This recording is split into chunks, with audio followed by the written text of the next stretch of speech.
I'm Mark, 32, and for most of my adult life, I've been the responsible one in the family. The dependable older brother, the emergency contact, the guy who could be counted on to show up, pitch in, or, more often than not, pick up the bill. I work in IT, live alone in a modest but clean apartment in Denver, and have no kids. I'm not flashy. I'm not rich. But I've done well enough to have a cushion, and unfortunately, my parents learned that early on. Thanksgiving with my family has always been a mixed bag. There's a lot of smiling and pretending, but under the surface, judgment, snide comments, resentment. My younger sister, Rachel, is a single mom of 3, constantly trying her best while rotating through jobs and boyfriends. My brother Eric, perpetual startup founder, big dreams, no stability. And my parents, Karen and Jeff, yep, her actual name is Karen, have made it their life mission to prop up my siblings' choices while treating my boundaries like suggestions. This year, Thanksgiving was at my parents' house, like always. They'd redone the living room with new furniture, new curtains, even a 72-inch TV. Rachel bragged about it like it was hers, and Mom just kept repeating how blessed they were. I kept my mouth shut, wondering how they managed that on a retired income. We had the usual dry turkey and box stuffing, and I left early, like I usually do, citing work in the morning. But something nagged at me, a sinking feeling that this time was different. 3 days later, on a quiet Sunday night, I checked my credit card out of habit. I wasn't expecting much, maybe a gas charge, some groceries. Instead, I saw a $2,342 charge from a furniture store I'd never stepped foot in. Confused, I tapped into the statement. It listed a new sectional, the TV, curtains, a kid-sized bunk bed set, and installation fees. My stomach dropped. I called the number listed on the invoice. A chipper woman confirmed the delivery was signed for by my dad. At first, I assumed it had to be a mistake. A mix-up with an old card? Maybe fraud. But the card in question was one I'd added my dad as an authorized user on 2 years ago after his surgery, when they'd begged for help with groceries and meds. I never removed him. I just forgot. And apparently, he hadn't. I drove over the next day, unannounced. The second I walked in, I saw the furniture. My card had paid for everything in that room. My mom didn't look surprised. My sister didn't even pause her conversation on speakerphone.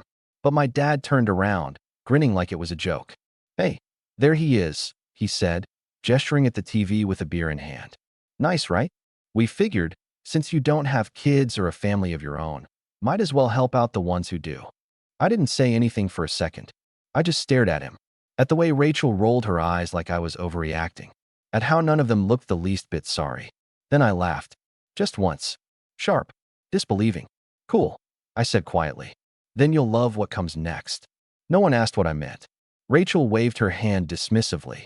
"It's not that deep, Mark. It's just a little help." That night, I sat in my apartment with the lights dimmed and the TV muted, staring at my laptop. I pulled up my accounts and started reviewing everything. Turns out, the furniture charge was just the tip of the iceberg. A few months earlier, a $600 loan in my name had been taken out on behalf of the household, and they'd used my credit to refinance their car. I don't even remember when I signed the papers. Probably during one of those just sign here visits my dad insisted on years ago when I trusted him more than I should have. And then I checked the family shared card I'd foolishly left open. The auto payments, the subscriptions, the Amazon orders, all still active, all still draining. I didn't get angry. Not yet. I just got methodical. First, I logged in and froze every payment connected to that shared family card. Then I contacted the bank and revoked my dad's authorized status. Next, I reported the loan taken in my name as fraudulent. It was my signature, sure, but the circumstances were murky enough that the bank flagged it for investigation. I spent hours on the phone, sorting through forgotten paperwork, closing accounts I hadn't used in years, and documenting every charge. I even found out they'd used my info to get a line of credit at a home improvement store. Around 2 a.m., I opened my last email of the night, an account I rarely checked anymore, but something told me to look. Inside was a utility statement, addressed to my parents, paid using my banking credentials. I blinked. That meant I was still listed on some of their billing. Without hesitating, I logged into the energy company's portal. Password recovery was easy since it was all still linked to my email, and canceled autopay. I did the same for water, gas, and even their internet. I closed my laptop and went to bed. By morning, The phone started ringing. At first, it was a few missed calls from Rachel, then 2 from Mom, then 14 more from home. I let them go to voicemail. I didn't listen. Then the text started. Mark, something's wrong with the power. Do you know why the mortgage website is saying it's late? We got a call from the bank saying your loan is under investigation. What's going on? Then the real gem from Dad. This is over the line. You're acting like a child. Grow up and take care of your family. I didn't respond. By noon, I had 74 missed calls. And that's when I got a message from an unknown number that made me stop everything. A photo of an envelope taped to my parents' front door. It read, "Final notice before foreclosure." I just stared at it, breathing shallow, not smiling. Not yet, because this was only the beginning. I didn't reply to any of the messages. Not the ones laced with fake confusion. Not the ones soaked in guilt trips. And definitely not the ones full of insults wrapped in concern. I just sat with it all, let it settle in my chest. And for once, I didn't feel like the bad guy. I felt calm, almost disturbingly calm. Because here's the thing, I hadn't cut them off in anger. This wasn't a tantrum. This was an audit. A long overdue reckoning. By the next day, I started getting calls from people I hadn't heard from in years. My cousin Ashley, who never called unless she needed a ride from the airport. My Aunt Marla, who always treated me like a background character at family events. They were suddenly so sorry to hear about the misunderstanding and wanted to help mediate. Right. Because nothing says neutral party like someone who took my mom's side during every argument we ever had. But I didn't bite. I knew exactly what this was. My parents had started their usual campaign. Mark's being dramatic. He's confused. He's not well. The same playbook they used when I tried to move out at 19, and they told everyone I was going through something. The same script they fed people when I refused to co-sign Rachel's second apartment lease, and she cried to Facebook that I was abandoning my family. I wasn't playing along this time. Instead, I called a lawyer. I needed someone who could help me do more than just patch holes. I wanted to bulletproof my future. He walked me through the steps, freeze my credit, notify the 3 major bureaus, file a formal fraud report, comb through every document I'd ever signed with my dad present. Turns out, the car refinance wasn't just in my name. It had tied my credit score directly to their payment history. One missed payment from them, and I'd take the hit. And the mortgage? While not in my name, I had been listed as a backup guarantor during one of their refinancing attempts. That was enough to raise red flags at the bank once I withdrew my name and flagged the activity. All those years of casually signing things for the sake of family dinners and keeping the peace. They had weaponized them. Meanwhile, their house, the one they'd smugly bought as a legacy and claimed would one day be ours, the kids. It was weeks behind on payments. Without my auto pay, without my name holding the credit, the bank was already shifting gears. I hadn't realized just how much I was keeping afloat until I stopped. And still, I didn't feel bad. I remembered every time they guilted me. Every Christmas I paid for because you make more. Every phone upgrade they needed because Rachel's kids have nothing. Every time my dad joked that Mark's the safety net. We fall, he catches. As if I existed solely to keep them comfortable while they lived way beyond their means. A week later, I got the voicemail. My mom. Her voice, breaking between sentences. Mark, honey, we didn't know you'd take it this far. The lights are still out. We might lose the house. Your father is furious. Rachel's been crying all day. Please, can we just talk? We can fix this. We're family. I saved the voicemail, then deleted the notification. That night, I got another message. This one from Rachel. Thanks for ruining everything. My kids don't have Wi-Fi for school. They're scared. You're heartless. All over a few dollars. A few dollars. $2,342, to be exact. Plus a fraudulent loan. Plus months of theft masked as family help. But sure, a few dollars. I thought about replying. Typing out the breakdown. Explaining every single thing they'd taken and twisted. But then I realized, what would that change? These people weren't confused. They were entitled. And entitlement doesn't dissolve with logic. So instead, I texted her 3 words. Ask your lawyer. That was the last message I sent to any of them. But then came the next wave. The escalation. Rachel showed up at my apartment. I knew she would eventually, but it still startled me to see her face behind the peephole. No warning. No message. Just her, red-eyed and holding a stack of bills like it was evidence in a trial. I didn't open the door. I just watched her stand there, muttering to herself, knocking harder and harder. Finally, she slid a folded paper under the door. It was a bill from the furniture store, addressed to me, since the financing had initially gone through under my name. She'd scrawled, "Fix this," in red marker across the top. I scanned it, then calmly called the store, explained the fraud, emailed them the report I'd already filed with my lawyer, and asked for the account to be redirected to the rightful recipients, complete with delivery signature and ID capture. Then I shredded the note. That night, I got a single email. No subject line, just one sentence inside. "You've made enemies of your own blood. Good luck sleeping at night." It was from my dad. I stared at it for a long time. And for the first time in a long time, I slept better than I had in years. 3 days passed. No more knocks at my door. No voicemails. Just silence. It was eerie at first, like the calm after a storm that hasn't quite ended, only changed direction. But I wasn't fooled. My family didn't retreat. They regrouped. That's how they worked. When confrontation failed, manipulation took its place. I spent that quiet stretch putting my financial life back together. Closed lingering accounts. Switched banks. Set alerts for even the smallest transactions. I even went as far as changing my phone number, something I'd resisted for years. It felt dramatic, but the peace that followed was worth it. For the first time, no random calls during lunch. No texts with passive-aggressive requests. No middle-of-the-night emergencies that really just meant someone forgot to pay a bill and assumed I'd cover it. Still, a part of me stayed alert, waiting, because it wasn't over. And I was right. 1 week after the silence began, I got a call not from them, but from my employer's HR department.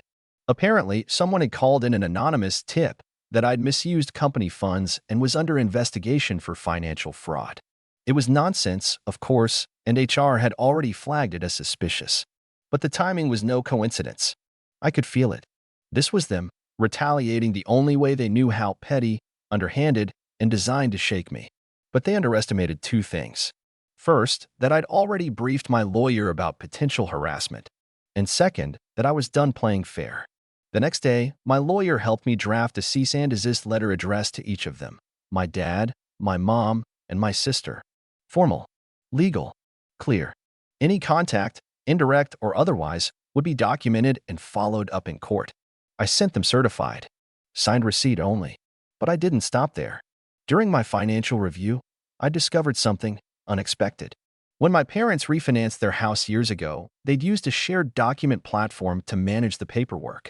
A sloppy move, especially for a man like my father who always thought he was 5 steps ahead. The platform still had open folders, old scans, disorganized, half-complete loan applications with partial social security numbers, utility bills, even Rachel's school loan docs. And mixed into all of it, my own bank info, a digital trail of when, where, and how they'd used my credentials to open the family line of credit. It wasn't just circumstantial. It was concrete. I printed everything, annotated it, sent a copy to my lawyer. Then I got a call from the mortgage lender. It was a polite man named Tom, who asked if I had time to answer a few questions. Apparently, when the mortgage went into flagged status, a payment discrepancy caught the bank's attention. My sudden removal triggered a deeper review. And when they contacted my parents, the answers they gave didn't add up. Tom wasn't accusing me of anything. On the contrary, he was asking if I had any idea why the bank statements they'd provided had my name on them, despite me not being a listed party on the current mortgage. I told him everything, calmly, professionally. Then I offered to forward a few documents. He accepted. That was Thursday. By Monday, things had escalated further. Their account was now in review for possible identity misuse. The lender froze the refinance benefits pending a formal audit.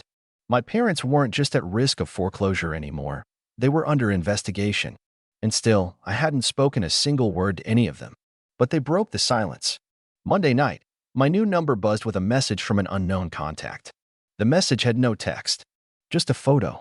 It was my childhood dog, well, the Urn, a little wooden box with Max's name on it, sitting on their porch step. Underneath it, written in Sharpie on a piece of torn cardboard, "This what you wanted?" I stared at it for a long time. Max had passed 2 years ago. They knew he was the one thing I'd loved without reservation in that house. Bringing him into this? That wasn't guilt. That was war. I didn't reply. But the next morning, I made one final call. Not to them. To the HOA.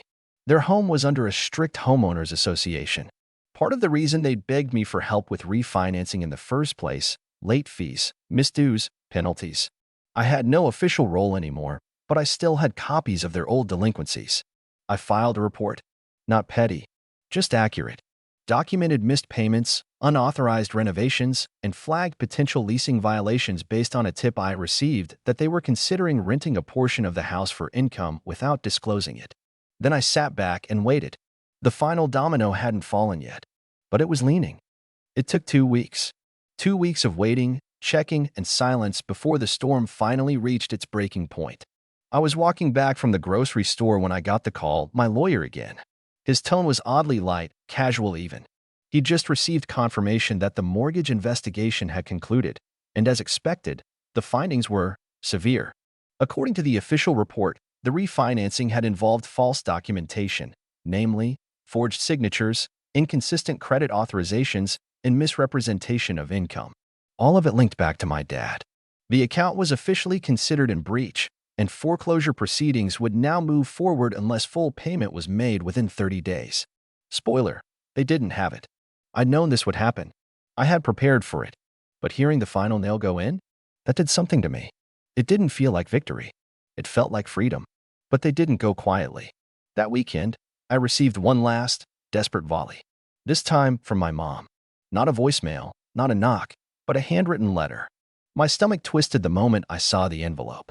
Her handwriting perfect, always in blue ink, the loops of her letters like she was still writing birthday cards to her friends from church. I almost threw it away, but I read it. Inside was a 4-page letter that started with guilt, then spiraled into venom. She talked about how I had humiliated the family, how people were talking, how Rachel's kids were now suffering in school because of unstable internet and home life. She even went as far as accusing me of torching my father's legacy over a misunderstanding. And then came the real blow. After all we've done for you, raising you, feeding you, giving you a home, you repay us by acting like a stranger? You're lucky we let you be part of this family at all. That line, that single sentence, it landed like a slap. But instead of rage, I felt clarity. I folded the letter back into the envelope and slipped it into the back of my filing cabinet with the rest of the documents. I wasn't going to reply. I wasn't going to give her the satisfaction of knowing her words still had weight. Because they didn't. Instead, I started writing something else, my own letter. Not to them, to the bank. I offered to submit a full personal statement detailing the identity misuse, along with a sworn affidavit.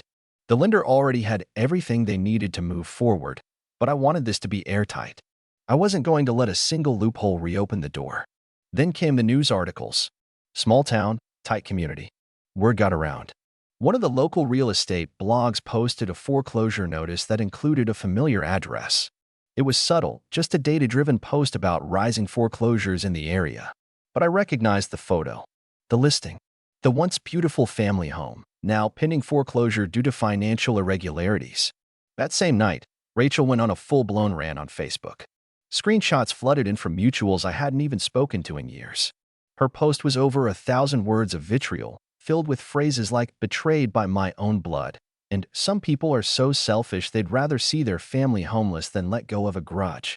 The comments ranged from sympathy to brutal honesty. A few cousins chimed in to ask why she thought using someone else's credit wasn't a big deal. One uncle asked point blank, "Didn't you once say Mark was a backup plan?" She deleted the post within hours, but not before I archived it. Then the final call came, voicemail only. From my dad. His voice was hoarse. No bravado. No guilt tripping. Just tired. Mark. I know you hate me. I get it now. I messed up. We messed up. The house is gone. Rachel's gone back to living with Marla. And your mom, she won't talk to me. I don't know what else to say. Just, if there's anything left in you that cares, anything at all, just call back. Please. I didn't. Because here's what he didn't understand. I didn't hate him. Hate takes effort. Hate requires presence. What I felt was absence. Detachment. The final release of a rope I had been holding on to for 3 decades, bleeding my hands raw, trying to keep a dysfunctional ship from sinking. Now it was gone. And I was still standing. A month later, the house was listed as bank-owned. I drove by once, not to gloat, just to see. The front yard was overgrown. The windows empty. The mailbox stuffed with unread mail. A foreclosure notice taped inside the glass pane of the front door. There were no signs of Max's urn, no cardboard messages, just silence. That night, I did something I'd been avoiding for years. I opened a folder on my laptop titled Denver Plans. Inside were tabs I'd saved about condos, co-ops, and investment properties. Places I never felt I deserved to live in, because I was always too busy supporting the family. Always one emergency away from dipping into the savings I'd worked so hard to build. No, I wasn't just looking. I was buying. 3 months later, I moved into a quiet building with brick walls, polished wood floors, and a view of the city skyline that made me feel like I could finally breathe. I found new furniture, my furniture, decorated how I wanted. I hosted my own holidays, sometimes just for myself, sometimes with friends who had become family in the way blood never quite managed. No one asked me for money. No one guilted me for success. For the first time, I lived my life without the invisible weight of being the designated fixer, the doormat, the lucky one. I wasn't lucky. I was free. And sometimes, freedom starts with a canceled charge and ends with a front door no one else has a key to. Not even family. Especially not family.